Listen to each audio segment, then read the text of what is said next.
I first got into songwriting. I got into songwriting when I saw Little Shop of Horrors. The original production of that was playing when I was a kid, and I saw it and I was very instantly hooked on musical theater. And I all throughout school, I was in musicals and stuff, but I knew I wasn't good at it, and I just loved like being around the theater and being a part of the whole thing. So. For me, as soon as I realized that there was like people who wrote the shows, that's what I wanted to do. So in high school, I would, I'd write music. I didn't write lyrics in high school, but like I'd write this music, and it would always be like in a dramatic context. It would always be like, oh, this is music for a scene in my musical version of Back to the Future or whatever. So that's kind of how I got into songwriting. And it wasn't really until I went to NYU that I started writing lyrics for real and doing that whole thing. Little Shop definitely was hugely influential. And the second, I can't remember if it's the second or third show. My first three shows were Little Shop of Horrors, Anything Goes, and Into the Woods. And Into the Woods was another hugely influential show for me. And just kind of, blew my mind in the best way. And the fact that like all these characters died at the end, I thought was like the greatest thing and the coolest thing. And it was like sad but really exciting. And so that was a huge one for me, and I loved the idea of it feeling like a children's show that was so adult. And I mean, I was like 7, I think, when Into the Woods was out, but it was a really incredible thing to see. And I'm so glad that those are my first 3 shows, because I mean, my first 3 shows could have been like like Cats and the Tap Dance Kid and some other random thing that happened to be playing on Broadway in 1988. But I'm glad it was those 3. Oh my goodness. I think my favorite of the shows that I've written so far is it's probably Blood Song of Love, which is a rock and roll spaghetti western musical. And I love it a lot just because it feels the closest to my heart. And it's a spaghetti western, but it's sort of pretending to be a spaghetti western, and it's really about a family of artists who are trying against all odds to stay true to their art in a world that makes it really hard. Which is I feel like something that is something I'm trying to do, in my own life. So yeah, that one just has a special place. And the rehearsal process of the first time we did that show is just like the greatest rehearsal process I've ever been a part of, and it's the one that I'm the most eager to get back on a stage. It's I started writing lyrics just out of necessity, because I didn't have anyone I knew who wrote lyrics. And when I got to undergrad, I was working with a private composition teacher, Steve Rosenhaus, his name. He was a great teacher, and he had me writing songs for a musical, like a fake musical, to sort of learn like the nuts and bolts of musical theater songwriting. And so I just decided, I'll try it, I'll give it a shot. And the more and more I did it, the more the lyrics became just as important as the music. So that by the time I graduated, it was they just felt like one thing to me, and I couldn't imagine writing music without lyrics or lyrics without music. Sondheim, of course. Kander and Ebb are huge ones for me. Cabaret is my favorite show. I love them very much. Who else? I love William Finn a lot. Rodgers and Hammerstein. The classics, yeah. Those are the big ones. Yeah. I feel like a lot of people just wrote one show. Like I love Stu and Heidi Rowell a lot, who wrote Passing Strange, and I love Stephen Trask, who wrote Hedwig. I love Carol Hall a lot too. I think she's a great writer. She wrote Best Little Whorehouse in Texas. It's like the typical day for me is very not typical. It's like really it changes every day.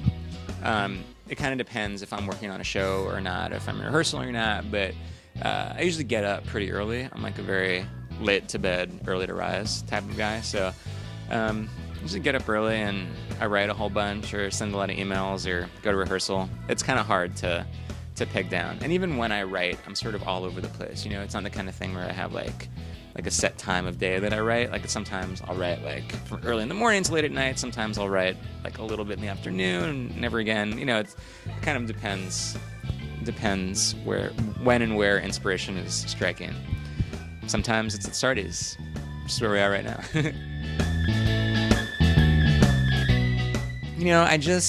I love it. It's my favorite bar in the city.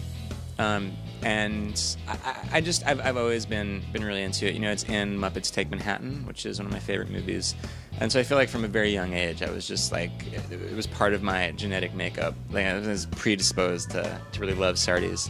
But I love the history of musical theater and of Broadway, and I love that it's this place that's so steeped in like theater history, and I love that they don't play loud music, and I love that it's not always crowded, and it just feels like there's actual human beings who come here in addition to like tourists, which I think is like a great mix of people. Yeah, and I just love it. It feels like the most theatery place in the whole world. I'm writing for old men and no one else. That's it. I love that. I love the idea of young people liking my stuff. I don't necessarily think. I'd like to think that my stuff is stuff that appeals to young people and old people and every person and thing in between. I try hard to make art that's entertaining. And I think it's the thought behind it, and I don't do anything. I'm not big on like laughs for laughs' sakes, but like I want people to be entertained. I want to like make a point while still entertain people. So yeah, that was a very roundabout way of saying that I love that young people are into this stuff, and my hope is that songs that I have that seem like a great fit for young people, like songs like Blue Heron, Joey's a Punk Rocker, but I feel like a lot of like younger people who are into my stuff sort of get into it through that. I only hope that like getting into that then leads them to other stuff that might not be the most natural fit, or stuff that feels a little more, I don't know, boring or something. I am working on many projects right now. I'm doing, so I'm working on the show The Black Suits, which is going to have a production in the fall that I'm really excited about. And I'm working on Blood Song of Love. And I'm working on 3 brand new shows. And those shows are Be More Chill, which is an adaptation of a teenage science fiction novel about mind control devices in teens. And I'm working on a musical about Hunter S. Thompson, who wrote Fear and Loathing in Las Vegas. I'm doing that for the La Jolla Playhouse, which I'm excited about. And I'm working on a show with 2 actors who I perform with a lot, Jason Sweet Tooth Williams and Lance Rubin, and the 3 of us are writing a show called Annie Golden Bounty Hunter Yo, and it's about a musical theater actress named Annie Golden who, through a series of events, stumbles upon the world of bounty hunting and becomes a bounty hunter. And hopefully the actress will be played by Annie Golden herself. I mean, the performance stuff has sort of come. It's sort of been an accident that's sort of come naturally over the past few years, and I don't necessarily like fancy myself an actor. I couldn't like be in Matilda or something, but I can perform my own stuff, and I feel very comfortable now performing my own stuff, which is weird because I didn't used to. So I love that, and it's like a very thrilling thing to do that. But I would, if I had to choose one thing, I would consider myself a writer. I think I'm a writer first, and then anything else second. Absolutely not. No. I mean, maybe like playing piano in the background and like joining in some songs, but I don't think so. I think if I ever am starring in my own show on Broadway, then something's gone terribly wrong with both myself and the theater community. Yeah, absolutely. I think that's like Broadway is like a crazy place where there's I think a lot of great stuff and a lot of stuff that's questionable, but I love it. I love the idea of it. I love the idea that it's like this, that it's like Broadway is like the top of the theater mountain. I love that it's so visible, and it just has like a huge place in my heart. The idea of Broadway, I love it, and I love that it's a place where tiny little shows can exist next to these big, huge spectaculars, and so my ultimate goal would be to have a show on Broadway that is a show that I care about and believe in. I feel like I talked about this a bunch with people, and I don't love the idea of like having a show on Broadway that's like like an adaptation of some movie that I hate or something, or like some show that like I don't feel proud of or something. Like I want it to be like a real show, which might be an adaptation of a movie, but who knows. You know, and I feel like even like friends that I've spoken to who are actors, like some people, you know, they make their Broadway debut in like a show that's been running for like 45 years, and it's like some weird thing. And like sometimes, you know, I've had friends that have been in like certain shows that have been like, it doesn't even like quite feel like I'm in a show, you know, and it like doesn't even like quite feel like I'm in like a Broadway show. So in the perfect world scenario, I would love it to be like a show that I have a connection to. But I don't know, if you ask me again in 10 years, I might be like, whatever, I don't care. It's such a funny thing. When I first got out of school, on my website, I had in my bio, the last line of my bio was Joe's musical version of Jurassic Park will open on Broadway in Halloween of next year. And at the time, it was like such a ridiculous thought that it was like clearly a joke. And then over time, people started asking me about it like it was a real thing.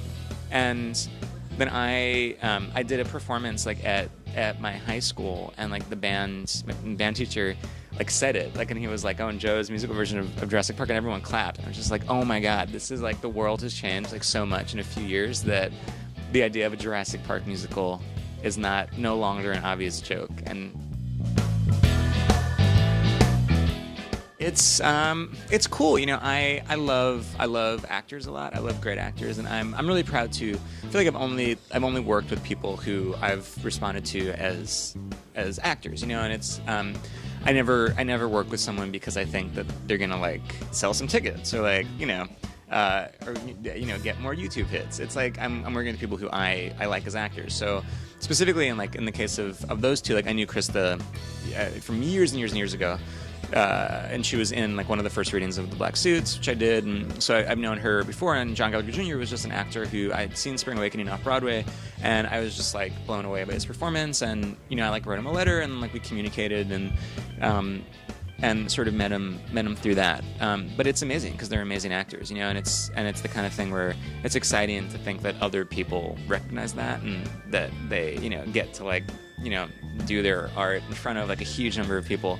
But the thing that I'm thrilled about, insofar as like working with people who have like the credentials that those two people that you mentioned have, is that whenever I've worked with them, there's never been a hint of like ego, or there's never been a hint of like they're any better from anyone else who I'm working with, because they're not. You know, it's all like everyone's just trying to do their thing, and some people happen to get lucky and get to be in a Broadway show, and some people it takes a little longer for that to happen. So yeah, so it's cool, and that's the thing that's like done my heart good. Like working, you know, the more and more that I work with people who are like, you know, theater famous or like regular people famous, it's been really cool to see like how like the people whose art I respond to, and the people who seem, when I watch them, like, oh, that's like my kind of actor, like how they're also like really good people, and they're not, you know, they're not idiots. Like Andrew Reynolds, like I just worked with him. I say Reynolds, like I have like a weird like thing with his name. I can never quite understand how to say it. Like I just worked with him like on a concert like last month or something, and like I don't know him at all. And, like I've like spoken to him like a little bit like over the past few years.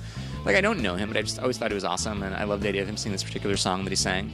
And he came, and he was just like, he could not have been sweeter, and he could not have been more, you know, just cool to everyone. And it just felt like, oh, he's just yet another great actor who, you know, we happen to be working with today.